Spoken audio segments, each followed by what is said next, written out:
우리도 모르게 자꾸 찾게 되는 하나님이어야 합니다. 하나님을 언제 찾으십니까? 어려울 때, 한계 왔을 때, 힘들 때, 외로울 때, 문제 많을 때, 그때 하나님을 찾게 됩니다. 그런데 저와 여러분은 언제 하나님을 찾는 것이 진짜 응답이냐면요, 문제가 없는데도 아침에, 어려움이 없는데도 밤에, 한계가 없는데도 낮에, 창조주 하나님을 자꾸 찾는 은혜 있는 인생 되시기 바랍니다. 우리는 문제가 있어서 하나님과 함께 해야 되는 것이 아니라요, 원래의 인간은 하나님을 찾아야 되는 영적 존재로 창조하셨기 때문에 아침에도 밤에도 낮에도 하나님을 만나야 하고 하나님과 함께 해야 합니다. 그래서 어떤 이유와 목적을 가지고 신앙생활하는 것이 아니라 그냥 나는 하나님의 형상대로 창조된 영적 존재로서 나는 하나님과 함께하고 싶습니다.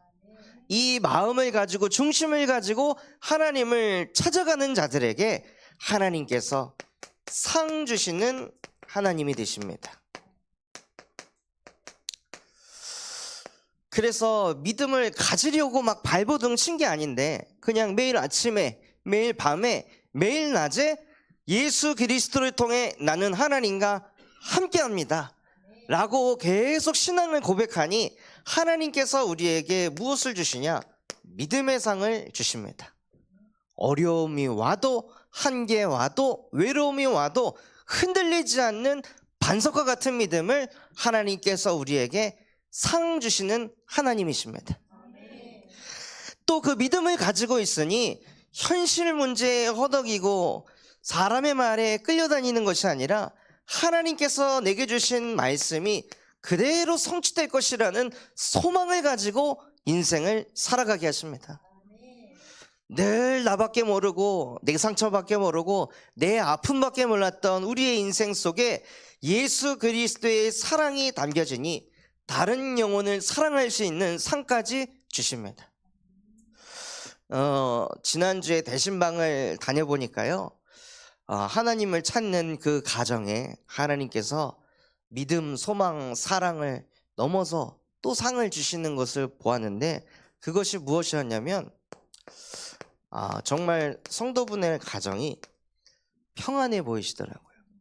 하나님을 자꾸 찾고 하나님을 만나시고 하나님께 예배하니 이 가정에 하나님이 평안을 주시는구나, 그게 보여지고 느껴지니까 이 현장을 뛰면서도 하나님께 너무 감사하더라고요. 그래서 하나님을 그냥 찾기만 했을 뿐인데 하나님께서 믿음 없는 우리에게 믿음을 주시고 소망 없는 우리에게 소망을 주시고 또 나를 넘어서 다른 영혼까지 사랑하게 하시고 가정에 평안을 주시는 하나님이 저와 여러분이 믿는 창조주 하나님이십니다. 그래서 이 응답 가지고 무엇을 누리시냐면요, 마음으로 하나님을 사랑하는 자의 축복을 누리시기 바랍니다. 동기가 있어서 하나님을 찾아가는 것이 아니라 그냥 내 마음으로 하나님이 너무 좋아서, 하나님을 너무 사랑해서, 그리스도가 너무 좋아가지고 마음으로 하나님을, 마음으로 그리스도를 사랑하는 자의 응답을 누리시기 바랍니다. 이번 한 주간에는요, 하나님께서 우리를 가르쳐서 너는 어여쁘고 아무 흠이 없구나,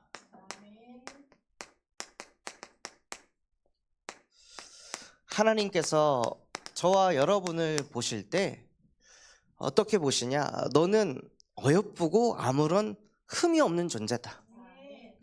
아니, 창조주이신 하나님이 우리를 봤을 때 어떻게 흠이 없다라고 이야기하실까요? 왜 우리를 가르쳐서 흠이 없는 존재라고 말씀하실까요? 왜냐면요, 하나님은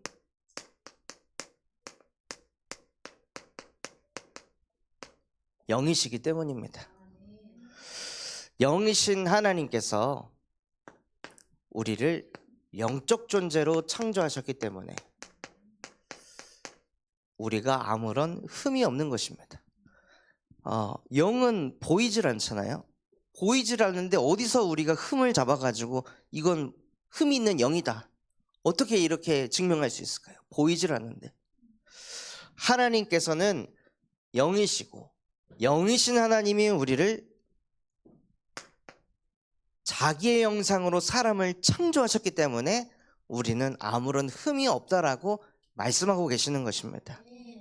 그래서 요한복음 4장 24절에 하나님은 영이시다, 영이신 하나님께서 창세기 1장 27절 하나님이 자기의 형상대로 사람을 창조하시고, 그래서 사람은 하나님의 영을 가진 아무런 흠이 없는 존재로 저와 여러분을 창조하셨습니다.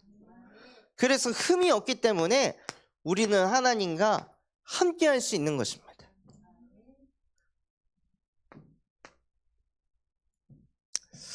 그래서 하나님께서는 우리의 육신의 부족함, 육신의 연약함, 그것을 보시는 하나님이 아니라요, 우리를 영적인 존재로 보고 계신다는 거예요.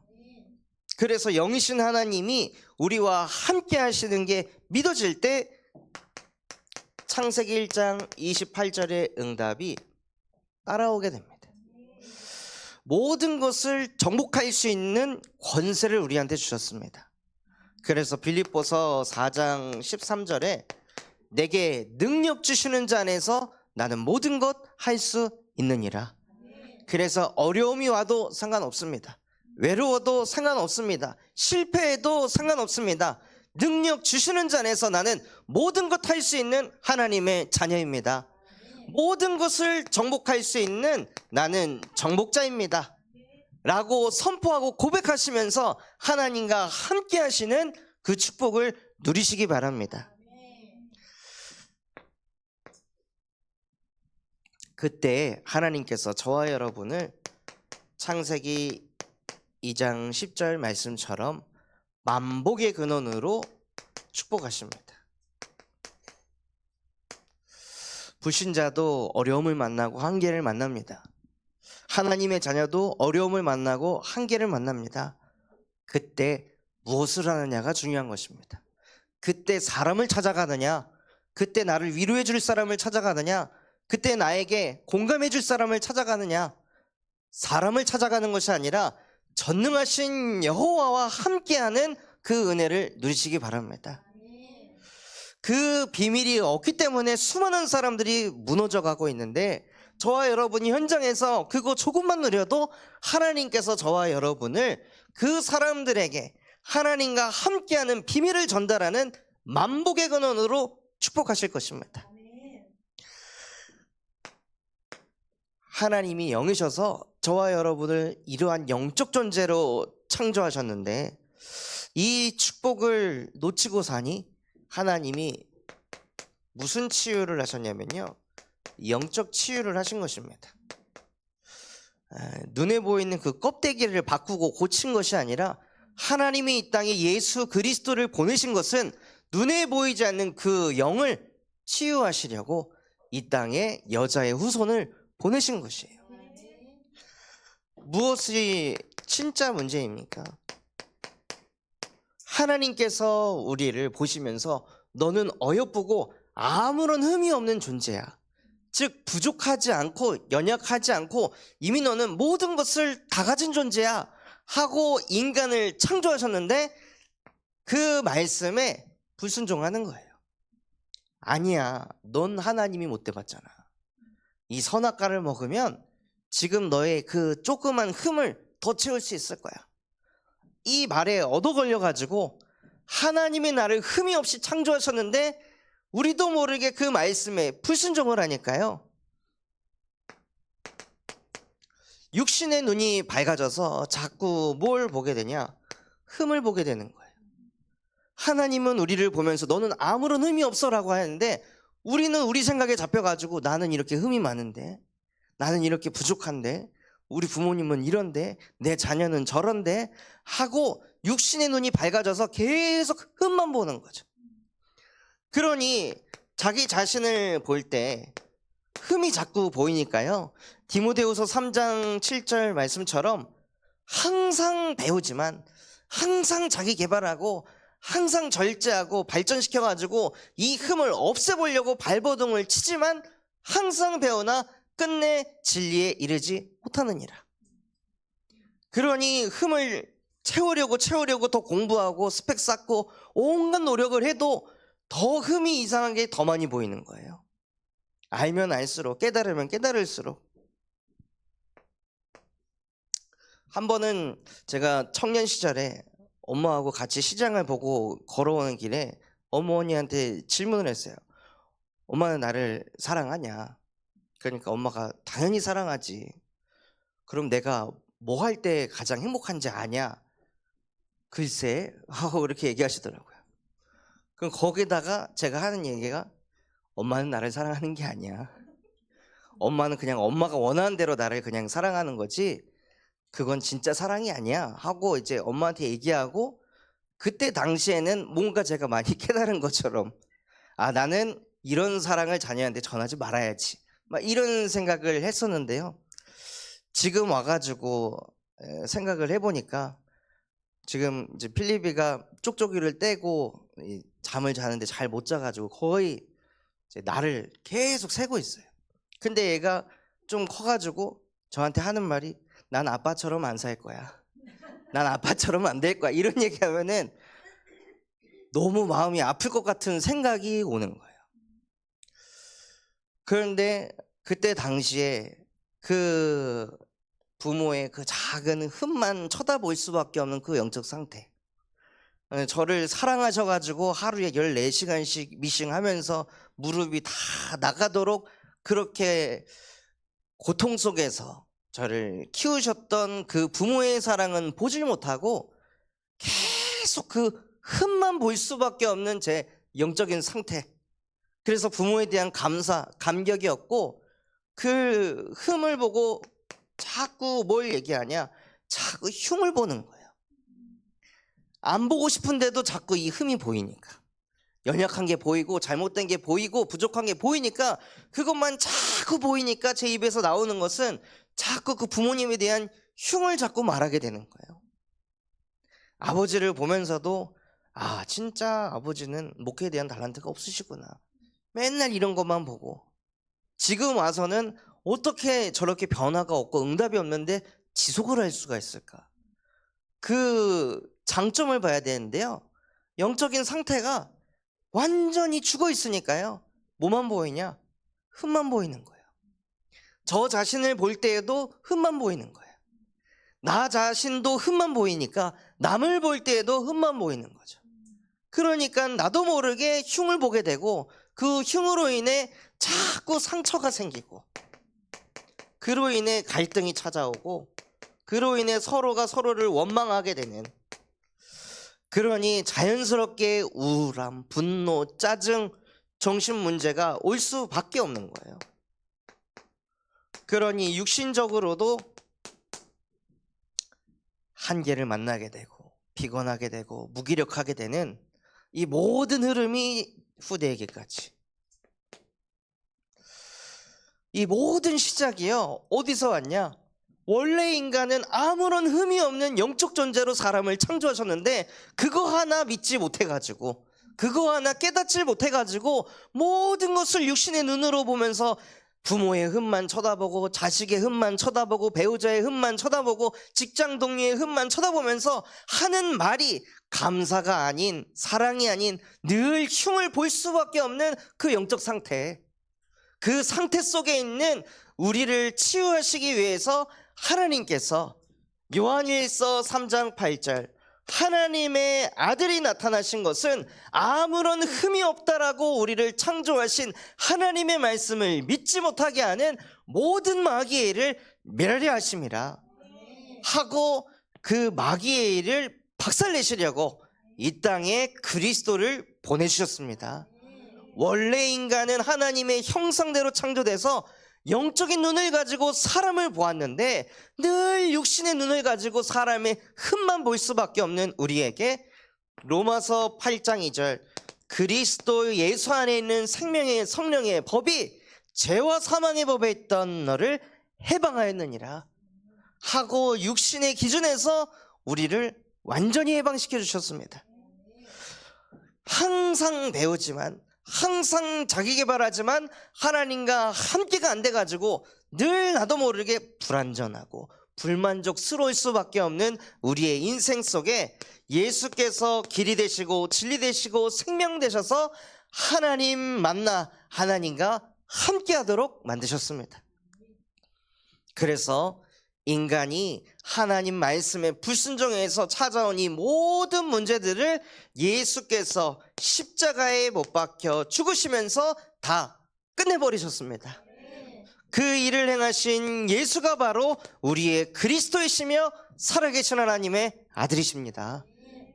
이것을 믿고 고백한 우리에게 너는 베드로라, 이 반석 위에 내가 내 교회를 세우리니 음부의 권세가 너를 이기지 못할 것이다. 그 음부의 권세가 왜 우리에게 틈타지 못하냐면요, 우리에게 흠이 없기 때문입니다. 상대방에게 흠이 없기 때문입니다. 흑암은 그 흠을 보고 틈탑니다. 그래서 흉을 보고 서로 상처를 주고 갈등을 주고 원망하면서 그렇게 살도록 만드는데, 우리가 예수 그리스도를 통해 하나님의 형상이 회복되었다면 더 이상 우리에게 흠은 없습니다. 그 응답을 믿고 들을 때요, 영적 축복이 임하게 하십니다. 무엇을 누리게 하시냐? 육신적으로 우리는 부족하고 연약하지만 우리가 하나님을 자꾸 찾아가게 되면요, 솔로몬 왕이 술람미 여인에게 칼을 찬 무장한 군사 용사 60명을 붙여준 것처럼 우리가 하나님과 함께 할 때 눈에 보이지 않는 이 천군 천사가 우리를 지키고 보호하십니다.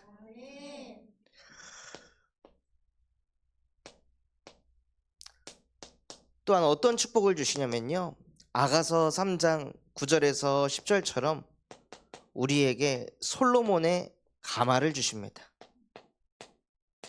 그 어떤 것도 무너뜨릴 수 없는 견고한 가마, 그 속에서 우리가 인생을 살아가는 것입니다. 제가 직장 생활을 할 때 제가 되게 존경하던 형님분이 계셨는데, 이 형은 나 이제 앞으로 이렇게 할 거야 하면 그냥 그렇게 하는 분이었어요. 담배도 엄청 오래 폈던 형님인데, 나 이제 며칠부로 담배 끊을 거야. 끊더라고요. 나 이제 소주 안 마실 거야. 끊어요. 나 이제 이렇게 공부해서 나 이거 할 거야. 그럼 그렇게 하는 거예요. 그 락앤락 이 케이스를 우리나라에 처음 이제 수입해가지고 나눴던 형님인데요, 그렇게 잘 나가다가 MBC에서 락앤락에서 발암물질이 나온다, 이거 한 대 딱 맞아가지고 갑자기 15억의 빚더미에 앉게 된 거예요. 그래서 그 빚더미에 앉아서 그것을 또 막 열심히 살아가지고 5년 동안 그거를 다 털어낸 거죠. 그리고 나서 난 내가 하고 싶은 일을 할 거야 하고 저랑 같이 대학교에 들어와가지고 나이 40 넘어서 공부를 하는데 죽어라고 하시더라고요. 그래서 야, 진짜 저 형은 대단하다, 이런 것을 느끼다가 한 번은 형네 집에 놀러 갔는데 혼자 사는데 2층 침대에서 자는 거예요. 그래서 형 왜 이런 침대에서 자요? 하니까 천장이 무너질까 봐 무서워가지고 나는 위에 막아져 있는 게 있어야 된다. 겉으로 봤을 때는 자기 개발 잘하고 절제 잘하고 통제 잘하고 완벽해 보였던 형님이었는데, 아, 저렇게 사람은 두려움 속에서 사는구나. 뭔가 모르게 이 부족한 연약함에 사로잡혀가지고 거기에 잡혀서 사는구나. 그래서 너무 안타까워 보이더라고요. 그래서 그 형에게도 복음을 증거하게 하셨는데요, 그렇게 대단하게 응답을 받고 자기 절제를 잘하고 자기 개발을 잘하는 사람 또한도 솔로몬의 가마 밖에 있으면 불안과 두려움이 몰려올 수밖에 없습니다. 그런데 하나님께서 우리에게 솔로몬의 가마를 주셔서 무너지지 않는 인생으로 축복하셨습니다. 이 속에 있기만 할 뿐인데요, 예루살렘의 딸들이 와서 이야, 저 사람 누구냐 하고 볼 만큼, 그래서 그런 사람들에게 나와 함께 하시는 예수 그리스도의 복음을 전파할 수 있는 영적인 축복을 저와 여러분에게 주셨습니다. 육신적으로 응답을 받아가지고 예수가 그리스도라고 말하는 것이 아니라 나의 존재 자체가 하나님의 형상으로 창조돼서 아무런 흠이 없기 때문에 우리가 예수가 그리스도라고 담대히 전파할 수 있는 것입니다. 영이신 하나님이 우리와 함께 하시면은요, 그 하나님이 우리에게 역사하시는 하나님이 되십니다. 가장 먼저 어디에 역사하시냐? 나에게 역사하십니다. 하나님께서 역사하시는 방법 중에 하나가 무엇이냐면요, 열왕기상 19장 4절 말씀처럼 엘리야가 계속 응답을 받다가 무당 850명하고 영적 싸움을 해서 대승을 거두고 승리를 거뒀는데도 불구하고 오히려 상황이 더 안 좋아지고 오히려 더 쫓기는 인생이 돼서 도망을 치다가 한계를 만납니다.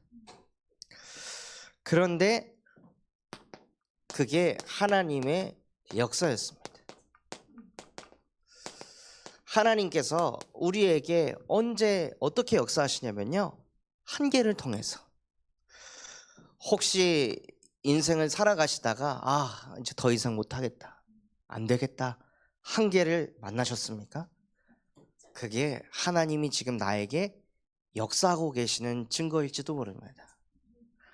한계를 만나게 하셔서, 엎드려지게 하셔서 더 이상 내가 수고하고 무거운 짐을 지지 않고 그거 내려놓고 하나님을 바라보도록 저와 여러분에게 한계로 인도하신 것입니다.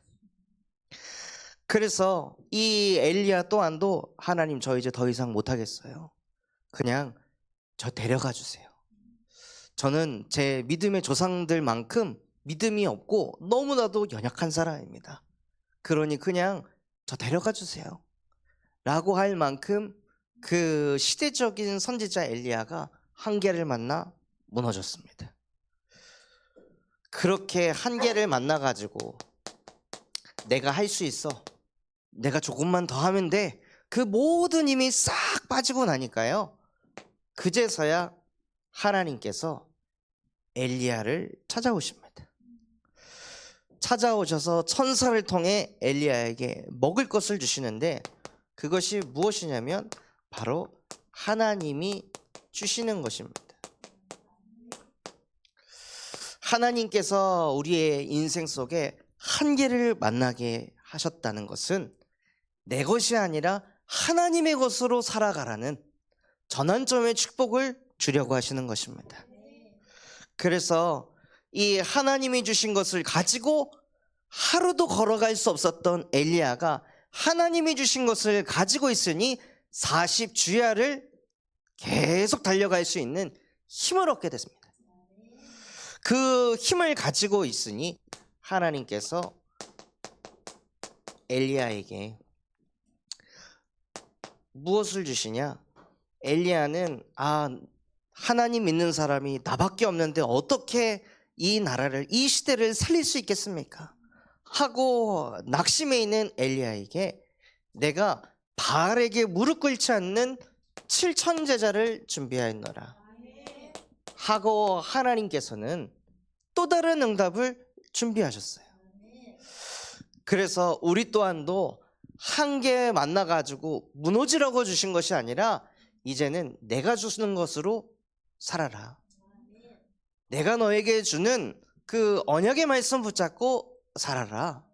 그러면 완전히 다른 응답을 누리게 할 것이다 하고 하나님께서 우리에게 한계를 통해 역사하십니다. 또 하나님이 어디에 역사하시냐? 우리의 현장에 역사하시는데요. 현장이 점점 중독자들이 계속 늘어가고 있는 그 상황 속에 있습니다. 그래서 하나님께서 세계 중독 예방협회를 만드셔서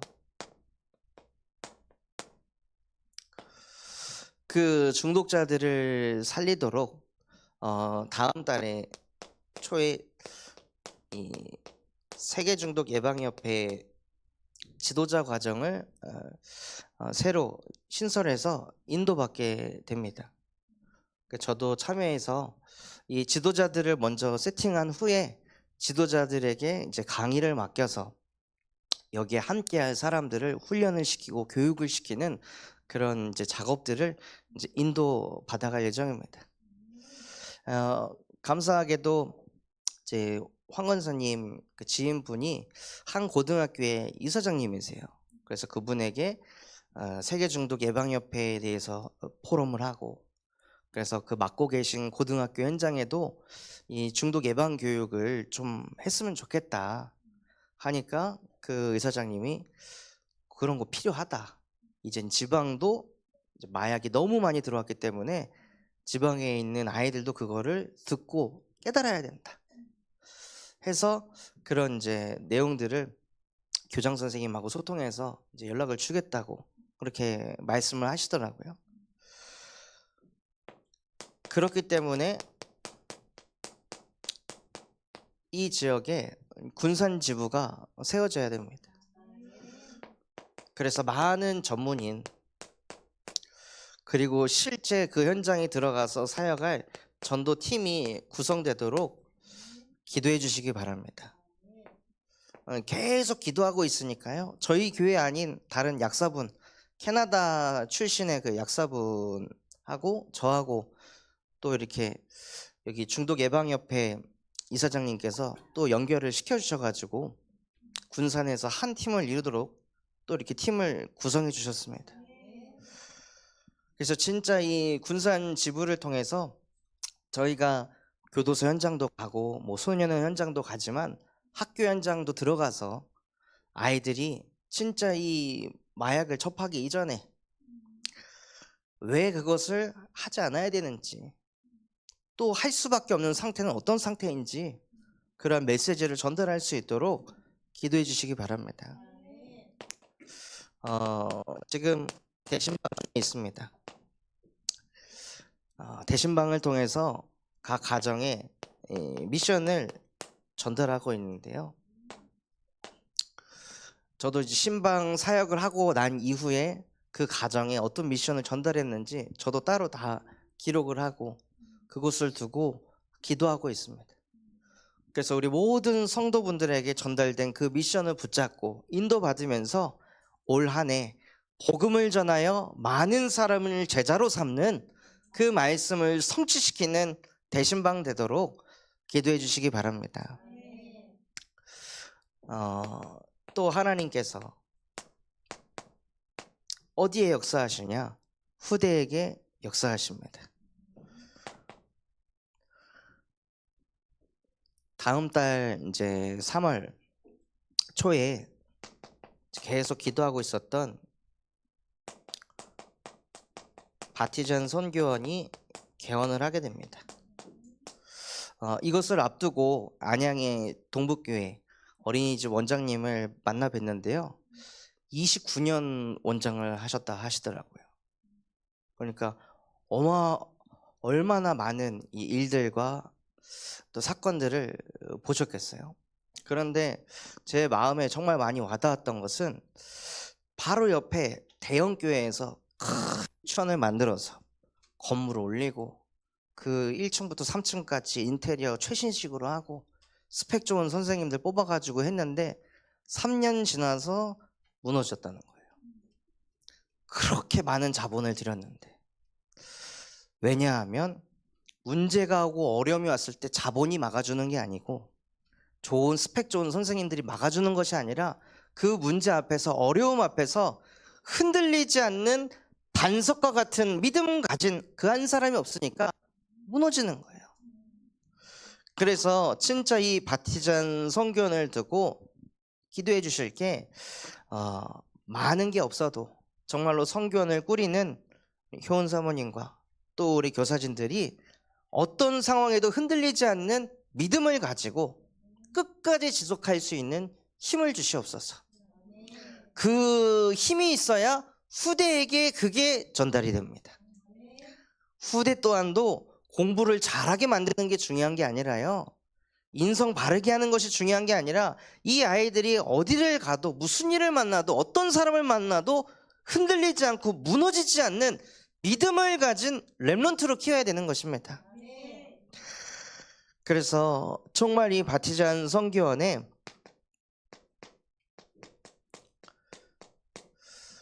후원자 또 후원 기업이 되도록 기도해 주시기 바랍니다. 어제도 그 효은 사모님 마사지 해주면서 얘기를 했거든요.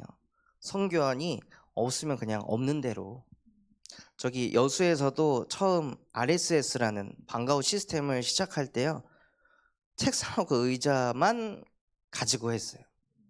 교회에서 뭔가 도와줄 수 있는 여력이 안 돼가지고, 그래서 그거 10개 사가지고, 그것도 이제 교회에서 이제 해주지 않아서 제가 카드 긁어가지고 10개 마련하고 그거 가지고 이제 시작을 했는데, 하나님께서 그 믿음을 보시고 하나씩 하나씩 문들을 열어가시더라고요.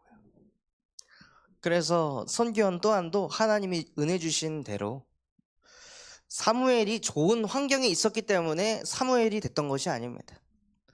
사무엘이 교회에서 돕고 뭔가 해주는 게 아무것도 없었음에도 불구하고 사무엘은 하나님의 자녀로 응답받았습니다.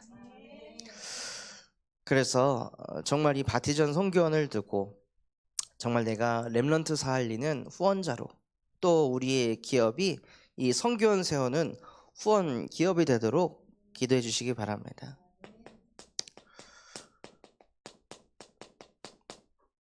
또 교회 안에 청년 전도 운동이 일어나도록 올 말에 수련회를 앞두고 있습니다. 감사하게도 우리 교회 새가족 청년이 계속 은혜를 받으면서 밤을 어떻게 보내니? 라는 이 질문에 이 친구가 깊은 기도 속으로 들어간대요. 자기 전에 얕은 기도만 하다가 요새는 깊은 기도가 되어진다고. 그래서 그래, 깊은 기도 어떻게 하냐. 그래서 오늘 있었던 일들 하나님께 다 얘기하고, 내 답답한 마음도 하나님께 얘기하고, 내일 해야 할 것들 하나님께 얘기하고, 나에게 보혜사의 지혜를 달라고, 그러고 기도하고 잔다는 거예요. 전에는 막 아무 이유 없이 핸드폰 보고 막 꾸벅꾸벅 졸면서 다시 또 핸드폰 보고 그러면서 잠이 들었는데, 이제는 하나님 앞에 기도하고 잠을 자고 일어났을 때는 또 너무 평안하고, 그래서 출근 전에 새벽 예배 메시지 틀어놓고 또 말씀 듣고, 거기 그 말씀 들으면 어때 하고 물어봤더니 힘을 얻는다는 거예요. 에너지가 생기고. 그럼 그거 가지고 현장 가면 뭔가 될 것 같다는 거죠. 그러면서 하나님께서 이 친구에게 자꾸 문들을 열어주셔가지고, 지금도 오늘도 문이 너무 열려갖고 대학교 교수님이 그 발레단 무용단을 꾸리는데 거기에 오디션을 보러 왔으면 좋겠다 해서 오후 1시여가지고 오늘 예배를 못 온다고, 양해 부탁드린다고 그렇게 이제 얘기를 하더라고요. 그냥 하나님을 찾고 하나님을 만나고 하나님을 가까이 하기만 했을 뿐인데요, 하나님께서 그 청년의 막혀있던 경제의 문들 열어가시고 마음에 평안을 주시고, 그래서 지금은 이제 힘들어하는 엄마한테 전화해서 엄마, 내가 엄마를 위해 기도할게, 이 정도까지 하나님께서 은혜를 주시더라고요. 그래서 이렇게 청년들이 곳곳에서 살아나서 그 청년들이 후대를 또 키우고 그 청년들이 또 부모를 살리는 그 은혜를 누릴 수 있도록 우리 청년들을 두고 기도해 주시기 바랍니다.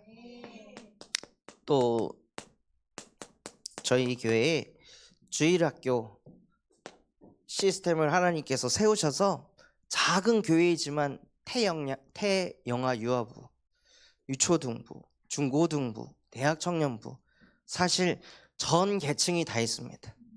막 한 명, 두 명 뭐 이렇게 있긴 하지만 그래도 전 계층의 시스템을 하나님께서 세워주셨습니다. 그래서 진짜 우리 후대들이 나는 아무 흠이 없는 존재다. 나는 하나님과 함께하는 어여쁜 자다. 이것을 어릴 때부터 실제 각인돼서 누릴 수 있도록 기도해 주시기 바랍니다.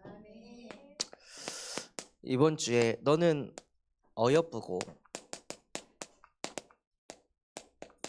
아무 흠이 없구나.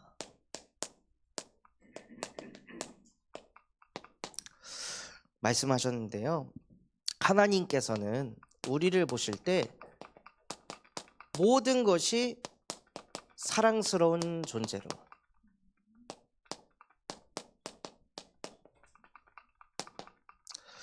그래서 1절에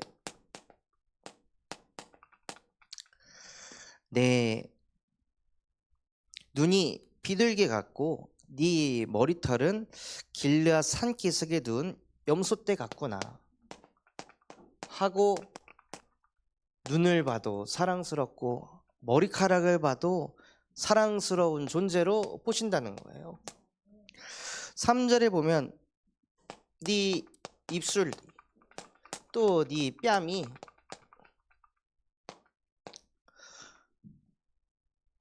너무나도 사랑스럽구나.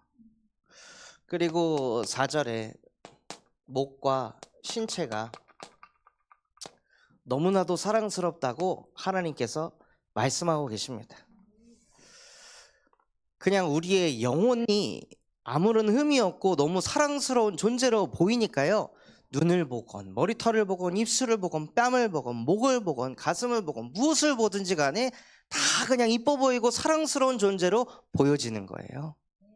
그래서 우리가 이것을 실제 누린다면 우리가 만나는 모든 사람들, 우리의 부모님, 우리의 배우자, 우리의 자녀들까지 이런 눈으로 보게 하실 줄 믿습니다.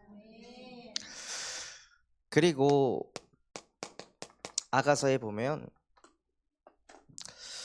예수 그리스도를 예표하는 내용이 나옵니다.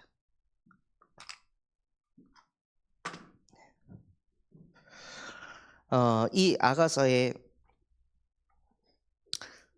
6절을 보면요, 날이 저물고 그림자가 사라지기 전에 내가 모략산과 유향의 작은 산으로 가리라. 여기서 말하는 내가는 솔로몬 왕입니다.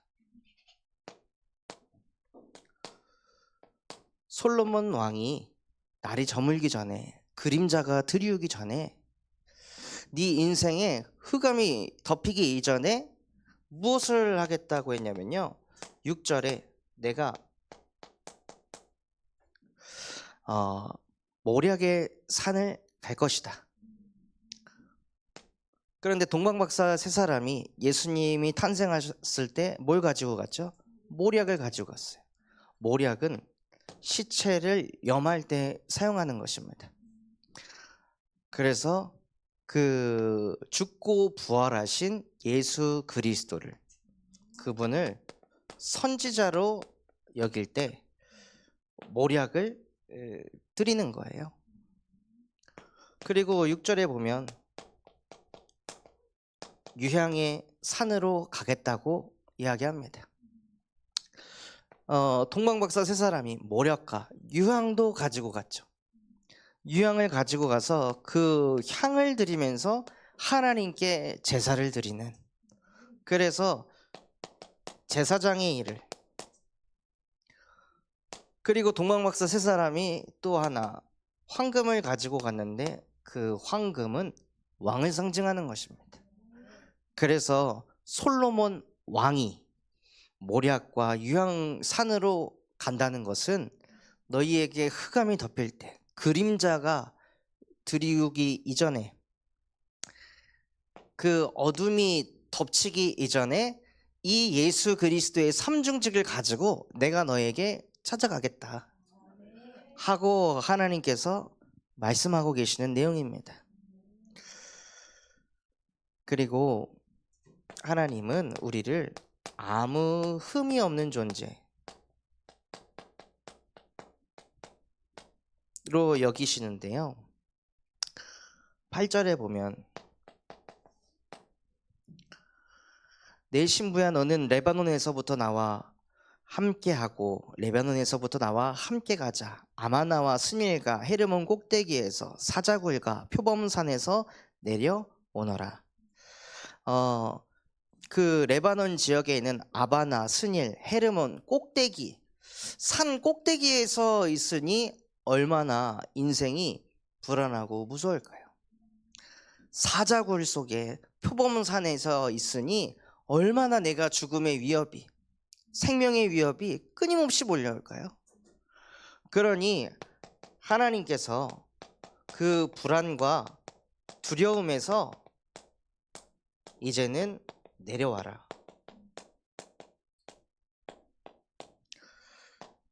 이제는 그 속에서 벌벌 떨고 불안해하고 두려울 존재 아니다. 이제 나랑 함께 가자.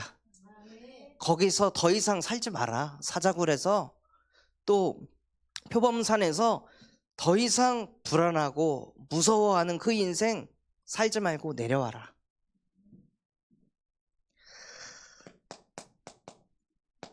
또 11절에 내 신부야 내 입술에서는 꿀방울이 떨어지고 내 혀 밑에는 꿀과 젖이 있고 도대체 뭐라고 이야기를 하길래 꿀방울이 떨어진다고 할까요? 하나님께서는 우리가 무엇을 얘기할 때 하나님이 우리 입술을 보시면서 아 진짜 꿀이 떨어지는구나, 정말로 젖이 흐르는구나 라고 느끼실까요? 바로 마태복음 16장 16절에 주는 그리스도이시며 살아계신 하나님의 아들이십니다 라고 고백할 때 그때 우리의 입술을 보며 꿀방울이 떨어지는구나 하고 느끼신다는 거예요. 그리고 마지막 16절에 북풍아 일어나라 남풍아 와라. 북풍은 찬바람을 말하고 남풍은 따뜻한 바람을 말합니다. 즉 환난아 와라, 어려움아 와라, 응답아 와라. 그 환난과 그 기쁨들을 통해 무엇을 갖게 됐냐 말씀하셨냐면요, 열매를 얻게 될 것이다. 그 열매 중에 열매가 바로 예수 그리스도의 제자를 세우는 것입니다. 이러한 아무런 흠이 없는 존재로 저와 여러분을 하나님께서 축복하셨습니다. 그래서 결론으로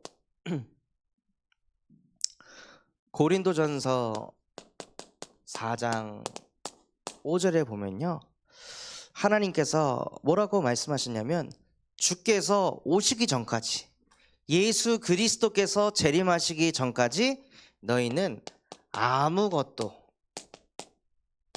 판단하지 말지어다. 그리하면 나중에 때가 되었을 때 각기 하나님께서 칭찬을 하시리라. 판단할 수 있고 정죄할 수 있는데도 불구하고 우리가 아무것도 판단하지 않고 주께서 하실 것을 기다리고 있으면 하나님께서 그 각 사람에게 찾아가서 칭찬한다 말씀하셨습니다. 그래서 이번 한 주간 그 누구도 흠을 보지 않고 오히려 흠이 없는 자로구나 하고 축복하시고 그 영혼을 품고 사랑하시는 전도자의 축복을 누리시기를 예수 그리스도의 이름으로 축원합니다. 받은 말씀 붙잡고 합심해서 기도하겠습니다. 하나님 아버지 감사합니다. 이번 한 주간 너는 어여쁘고 아무 흠이 없구나